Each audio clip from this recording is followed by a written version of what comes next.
Good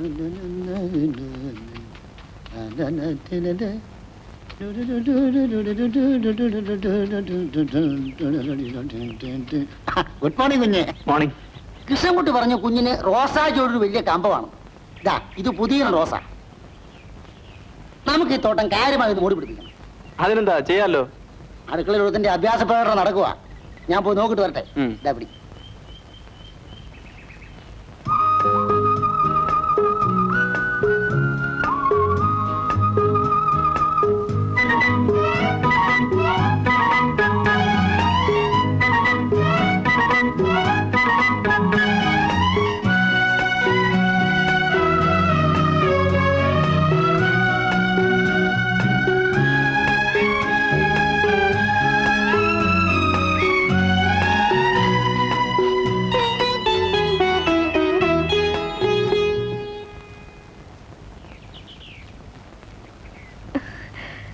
ക്ഷമിക്കണം. എന്തോ ക്ഷമിക്കാൻ? കല്ലെടുത്തെറിഞ്ഞിട്ട് ക്ഷമിക്കണമെന്നോ? ഞാൻ വിചാരിച്ചു ശശിചേട്ടനാണെന്ന്. ആണെങ്കിൽ എന്താ കല്ലെടുത്തെറിയോ? അറിയാതെ. പെൺകുട്ടികളായാൽ കുറച്ച് അടക്കം ഒതുക്കമൊക്കെ വേണം. ഒരബദ്ധം പറ്റിപ്പോയി. പുതിയ തോട്ടക്കാരനാണെന്ന് അറിഞ്ഞിരുന്നെങ്കിൽ ഞാൻ ഈ സ്വാതന്ത്ര്യം കാണിക്കില്ലായിരുന്നു.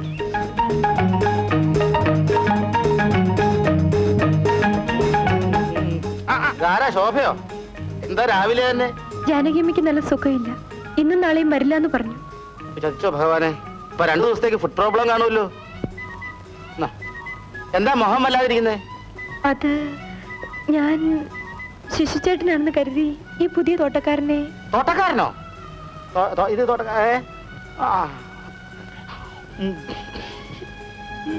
ഓ, തോട്ടം സൂപ്പർവൈസർ. തോട്ടക്കാരൻ വേറെ, തോട്ടം സൂപ്പർവൈസർ വേറെ. ഈ തോട്ടത്തിന്റെ മാത്രമല്ല, മേനോ സാറിന്റെ എല്ലാ തോട്ടത്തിന്റെയും സൂപ്പർവൈസർ പുള്ളിക്കാരനാ. ആള് നമ്മളെ പോലെ നിസ്സാര പുള്ളിയൊന്നുമല്ല. നല്ല വിവരവും വിദ്യാഭ്യാസമുള്ള ചെറുപ്പക്കാരനാ. എന്റെ പേര് രാജു. എനിക്ക് കോളേജിൽ പോകാൻ സമയമായി. ഞാൻ പോട്ടെ. ആ, പൊക്കോ പൊക്കോ.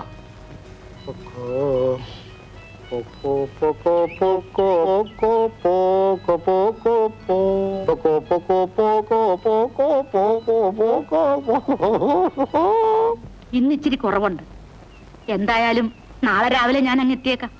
നല്ല സുഖമുണ്ടെന്ന് തോന്നുമ്പോ മാത്രം വന്നാ മതി. അവിടെ എന്റെ കാര്യമൊക്കെ അവർ ഭംഗിയായി നോക്കുന്നുണ്ട്. ആ, എന്നാ ഇറങ്ങട്ടെ. ശരി കുഞ്ഞെ.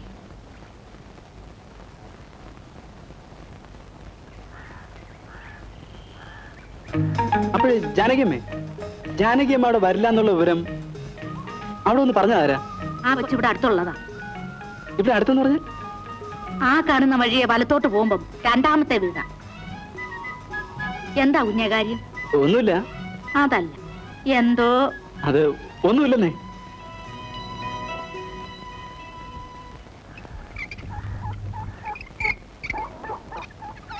രാജു, എന്താ ഇവിടെ? ജാനകിയമ്മയുടെ വീട്ടിലേക്കുള്ള വഴി ഒന്ന് ചോദിച്ച് മനസ്സിലാക്കാന്ന് വെച്ചാ. ജാനകിയമ്മയുടെ വീട്ടിലേക്ക് നേരത്തെ കയറിപ്പോന്നെ ഞാൻ കണ്ടല്ലോ. അത് പിന്നെ വല്ലാത്ത ചൂടല്ലേ? ഏയ്, എനിക്ക് തോന്നുന്നില്ലല്ലോ. എനിക്ക് എസ്റ്റേറ്റിൽ കുറച്ച് പണിയുണ്ട്. ഞാൻ പോട്ടെ.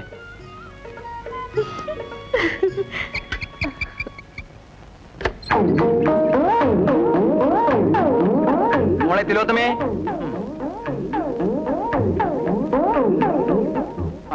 അപ്പൊ ഞാൻ ഓഫീസിൽ പോകും. ആര് വന്ന് കഥ തട്ടിയാലും നീ കഥ തുറക്കരുത്.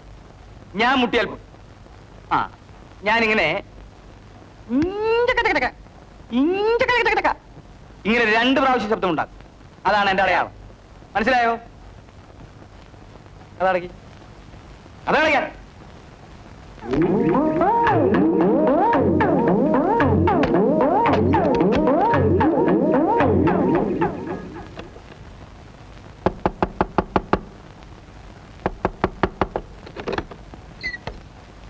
എന്താ ഞാൻ പറഞ്ഞില്ലേ കഥയിൽ തട്ടിയ തുറക്കരുതെന്ന്? ഞാൻ വിചാരിച്ചു. അങ്ങനെയൊന്നും വിചാരിക്കണ്ട. ഞാൻ പറഞ്ഞില്ലേ അപ്പൊ തുറക്ക, ഇപ്പൊ അടയ്ക്ക.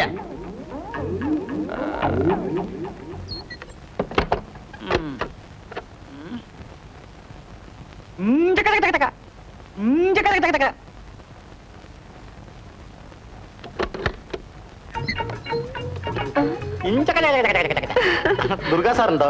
അയ്യോ ഇപ്പൊ ഓഫീസിൽ പോയതേ ഉള്ളൂ. പോകുന്നത് കണ്ടിട്ടാ ഞാൻ വന്ന്. ഇത് ഞാൻ തിരുവിന് വേണ്ടി കൊണ്ടുവന്നതാ.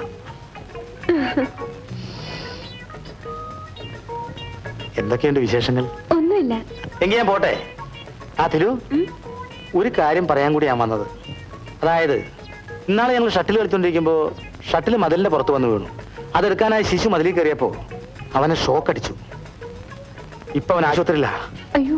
പിന്നീട് അറിഞ്ഞ തിലുവിന്റെ അച്ഛനാ മതിലിൽ കൂടെ കറണ്ട് പാസ് ചെയ്യിപ്പിച്ചതെന്ന്.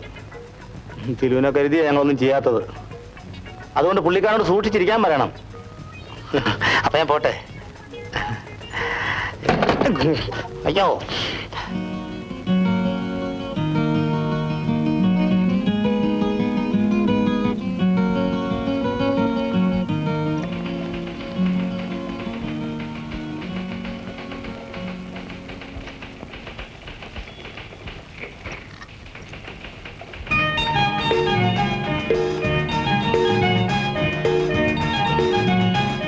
എന്താ?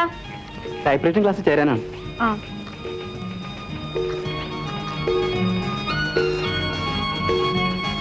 പേരെന്താ? രാജു. ഏത് സമയത്ത് വരുന്ന സൗകര്യം? പിന്നെ ഈ സമയത്ത് വരുന്ന എനിക്ക് സൗകര്യം. അയ്യോ, ഈ ബാച്ചിൽ സീറ്റ് ഒഴിവില്ലല്ലോ. ഇതാ കണ്ടില്ലേ, വൈകുന്നേരം 5 മണിക്കുള്ള ബാച്ചിൽ സീറ്റ് ഒഴിവുണ്ട്. എനിക്കൊരു ചെറിയ ജോലിയുണ്ട്. ഈ ബാച്ചിൽ അഡ്മിഷൻ കിട്ടിയാൽ എനിക്ക് ജോലിയും ക്ലാസ് ഒരുമിച്ച് കൊണ്ടുപോകാൻ പറ്റും. എന്താ ചെയ്യാ? 5 മണിക്കുള്ള ബാച്ചിലെ സീറ്റ് ഒഴിവുള്ളൂ. അത് മാത്രമല്ല, വൈകുന്നേരത്തെ വെയിൽ കൊണ്ടാൽ എനിക്ക് തലവേദനയും കുളിരും വരും. ഈവനിങ് അലർജി എന്ന് പറയുന്ന ഒരുതരം പുതിയ അസുഖമാണ്. എങ്കിലൊരു കാര്യം ചെയ്യാം. ശോഭ ലോവർ പാസ്സായതല്ലേ, നാളെ മുതൽ സീനിയേഴ്സിന്റെ കൂടെ 5 മണിക്കുള്ള ക്ലാസ്സിൽ വന്നാൽ മതി. ശരി ടീച്ചർ. രാജു, നാളെ മുതൽ ഈ സമയത്ത് വന്നോളൂ.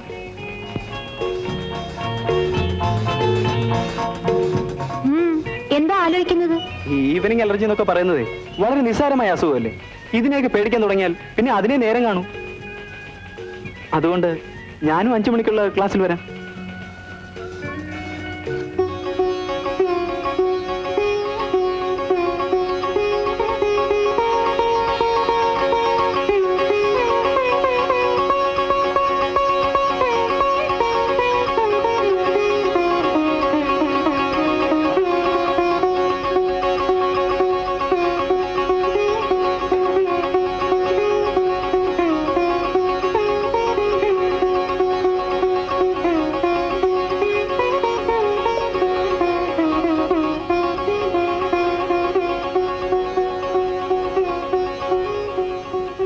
ദേവി അനുഗ്രഹിക്കണേ കരുണാമയി.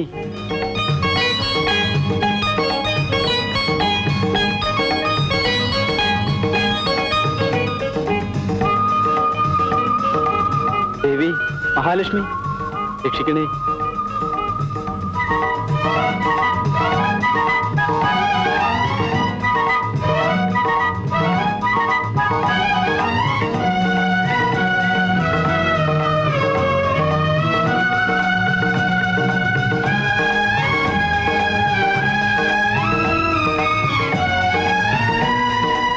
നാഗദൈവങ്ങളെ, ശക്തി സ്വരൂപിണി, മഹാമായേ രക്ഷിക്കണേ.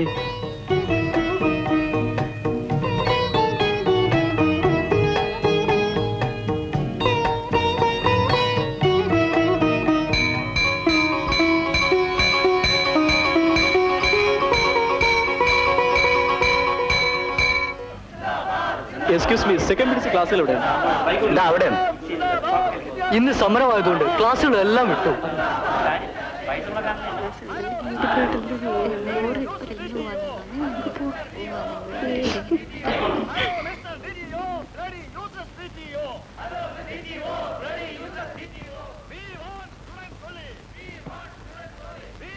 ഇന്ന് സമരമാ. നേരത്തെ കാലത്ത് എല്ലാവർക്കും പോകാം. ആര് പോകാനാ?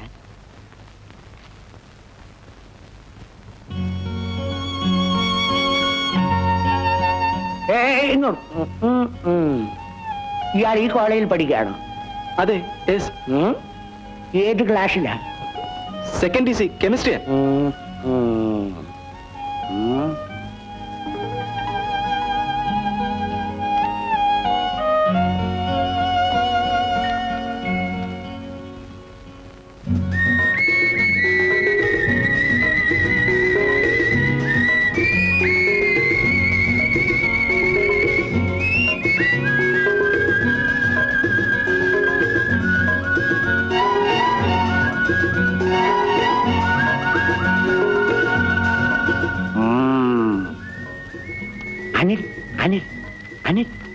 ഇങ്ങോട്ട് വന്നേ, ഇങ്ങോട്ട് വാ.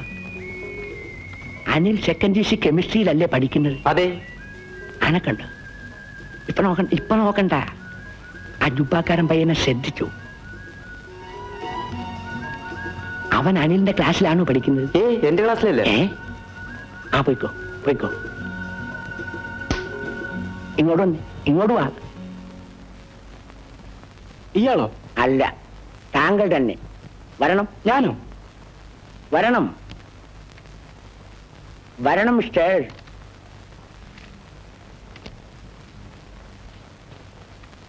ഇയാൾ സെക്കൻഡ് GC കെമിസ്ട്രി എന്നല്ലേ പറഞ്ഞത്? അല്ലല്ലോ. പിന്നെ ഞാൻ സെക്കൻഡ് GC സുവോളജി എന്നല്ലേ പറഞ്ഞത്?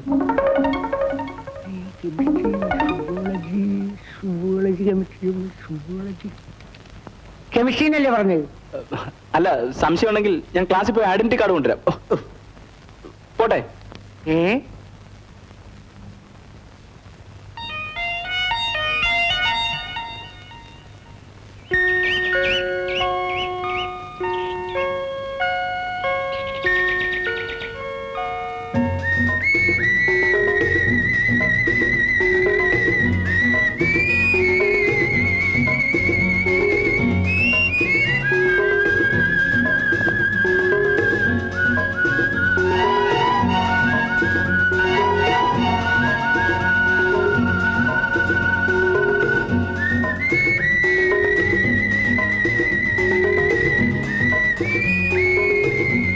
എന്താ രാവിലെ? ജാനകിയമ്മ എന്നെ അന്വേഷിക്കുന്നു എന്ന് പറഞ്ഞു. ജാനകിയമ്മയല്ല, ഞാനാ ശോഭയെ കാണണമെന്ന് പറഞ്ഞു വെച്ചത്. രാജു? അതെ, ഒരു പ്രധാന കാര്യം ശോഭയോട് പറയാനുണ്ടായിരുന്നു. എനിക്ക് സാഹിത്യമൊന്നും വലിയ പിടിയില്ല. എന്റെ മനസ്സിലുള്ള ചില കാര്യങ്ങൾ ഞാൻ വളച്ചിട്ടില്ല ശോഭയോട് പറയാം. സിനിമയിലും നോവലിലും ഒക്കെ മാത്രം നടക്കുന്നതാണെന്ന് വിചാരിച്ചിരുന്ന ചില കാര്യങ്ങൾ യഥാർത്ഥ ജീവിതത്തിൽ എനിക്കുണ്ടായിരിക്കുന്നു. ശോഭയെ കണ്ട ആദ്യ നിമിഷം തന്നെ ഇതാണ് ആഫ്രിക്കൻ റോസ്. ഇതിനൊരു പ്രത്യേകത എന്തെന്ന് വെച്ചാൽ ഇതിന്റെ ഇലയേക്കാൾ ഭംഗി ഇതിന്റെ പൂവിനാണ്. പിന്നെ ഇത് എന്താ വച്ച ഇവിടെ? അതായത് ശോഭയ്ക്ക് കുറച്ച് പൂക്കൾ വേണമെന്ന്. ഓ, ഇനി പിന്നീടാകട്ടെ. എന്നാ ശരി. പിന്നെ ഇതാണ് നമീബിയൻ റോസ്.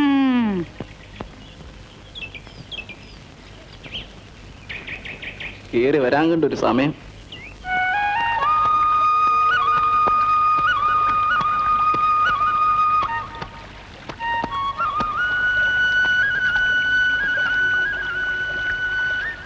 അല്ല, എന്താ ഇവിടെ? അല്പം പ്രകൃതി സൗന്ദര്യം ആസ്വദിച്ചോളാന്ന് വിചാരിച്ചിറങ്ങിയതാ. എന്നിട്ട് ആസ്വദിച്ചോ? ഏയ്, തുടങ്ങിയല്ലേ ഉള്ളൂ. ഞാൻ വിചാരിച്ചു കുളിക്കാൻ വന്നതായിരിക്കുമെന്ന്. കുളിക്കാനോ? എനിക്ക് നീന്തറിയില്ല. പുഴയിൽ കുളിക്കുന്നതിന് നീന്തറിയണമെന്നുണ്ടോ? അതില്ല. അല്ലെങ്കിൽ ഞാനെന്തിനാ കള്ളമൊക്കെ പറയുന്നത്? ശോഭയെ കാണാൻ വേണ്ടി തന്നെയാണ് ഞാനിങ്ങോട്ട് വന്നത്. എന്നെയോ? അതെ. എന്തിന്? അത് പിന്നെ ശോഭയ്ക്ക് അറിയില്ലേ? ഇല്ല. ഞാനിങ്ങനെ ശോഭയുടെ പുറകെ നടക്കുന്നത് എന്തിനാണെന്ന് ശോഭയ്ക്ക് അറിയില്ലേ? എന്നാലും ഞാൻ പറയാം. ശോഭയെ ഇഷ്ടമുള്ളതുകൊണ്ട്. ശോഭയെ ഞാൻ വളരെ വളരെ ഇഷ്ടപ്പെടുന്നു. അത്രയ്ക്ക് ഇഷ്ടമാണോ? അതെ, ശോഭയ്ക്ക് വേണ്ടി ഞാൻ എന്തും ചെയ്യാൻ ഒരുക്കമാണ്. എന്തും. എങ്കിൽ നോക്കട്ടെ, ഈ പുഴയിലൊന്ന് ചാടാമോ?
രാജു ടൈപ്പ് ചെയ്തോ?